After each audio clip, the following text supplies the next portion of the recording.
Per noi la discussione può durare sempre e quando arriverà il momento di fine anno che cadranno i direttori e bisognerà nominare i 21 direttori con la nuova legge, qualcuno se ne assumerà la responsabilità di aver fatto spendere di più i veneti e di non dare un futuro certo alla sanità veneta. La riforma della sanità veneta è ferma ad un palo. Doveva essere il primo atto del secondo mandato del governatore Luca Zaia, la riduzione delle ULSS, la costituzione di un'unica azienda zero, il controllo della spesa, l'applicazione dei costi standard. Ma l'iter è bloccato.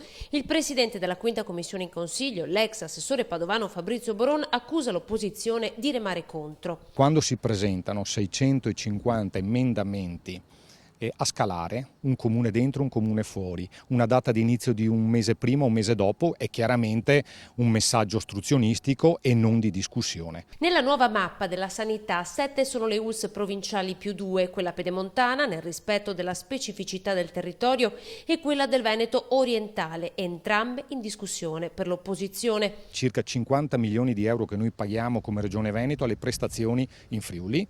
Il presidente Boron smentisce anche le accuse che vorrebbero la maggioranza in difficoltà e promette che la sanità non sarà mai più una questione di poltrone. È una riforma epocale, io l'ho detto chiaramente, fin dalla presentazione del progetto di legge in Consiglio regionale. È finito il tempo delle ULSS disegnate a collegio elettorale.